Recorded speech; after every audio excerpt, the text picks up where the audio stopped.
When the judges voted the Triumph Thruxton R as the Pirelli South African Bike of the Year for 2016, we braced ourselves for howls of derision and hordes of emails criticising our decision.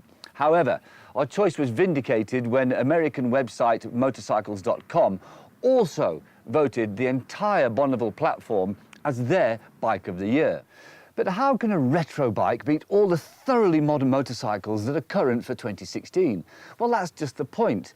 These bikes might look retro, but underneath they are thoroughly modern motorcycles. There's no difference between this and, say, well, a ZX-10 Kawasaki. Obviously different classes, but they're just as modern under the skin. I've already tested and absolutely loved the Thruxton R, but now it's time to take a look at the daddy of the range, the T120 Bonneville. It would be fair to say that Triumph invented the whole retro bike scene with the first of the new Bonnevilles back in 2001. Time and tide waits for no one, however, and the Bonnie was in danger of being left behind by the bikes which it inspired. The 865cc parallel twin motor was underpowered and the brakes were of the "am I going to stop at all" variety. The style was there, but the substance was not, and that's exactly what I said about the Thruxton R. And just like the Thruxton R, the T120 has got a whole lot better. The T120 shares a frame and engine capacity with the Thruxton, but that's about as far as it goes. These are two completely different beasts. What can be said for both of them, however, is that they are beautiful. Beautiful to look at and beautifully made and finished. If there's one area that Triumph have really nailed, it is this. The paintwork is deep and lustrous, the chrome is perfection, and the finish to the alloy parts second to none. Pride of ownership is very high with this bike.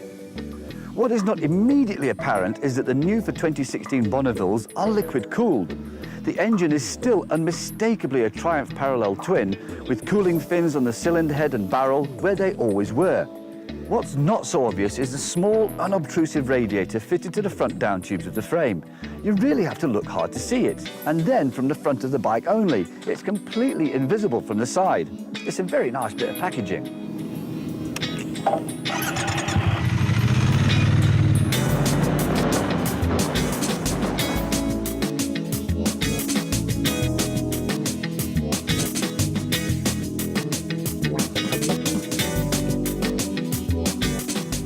Swing a leg over the T120 and the immediate difference you feel over the Thruxton is the weight. It's only 13 kilograms heavier, but it feels a whole lot more. It feels so solid and planted. The good thing is that it wears this weight very low down, and with it being such a physically small bike, it's never overwhelming. In fact, it feels so solid that it makes almost every other bike in the world feel flimsy. You have to remember that this bike is all metal. There's only two bits of plastic, and that's the side panels. The rest of it is solid, chunky British steel. The T120 loses 16 brake horsepower and 6 Nm of torque over the Thruxton, which is a bit confusing because the engine in the Thruxton is called the high power, and the engine in the T120 is called the high torque, and yet it's got less torque. The difference comes inside the engine. The T120 has got a heavier crank and a lower compression ratio, so it makes its torque much lower in the rev range. It feels a bit lazier and not quite so punchy as that in the Thruxton. But punch it does still have. It's really the most understated engine of all. Open the throttle to almost any revs and there is a creamy smooth surge of power, helped by the uncannily smooth parallel twin engine.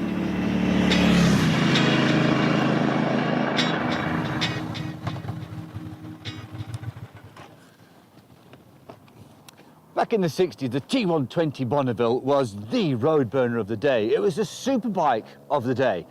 These days, it's not a superbike anymore. But don't be fooled by the retro clothing, because underneath all that, this is a thoroughly modern motorcycle, and it is a fantastic hoot to ride.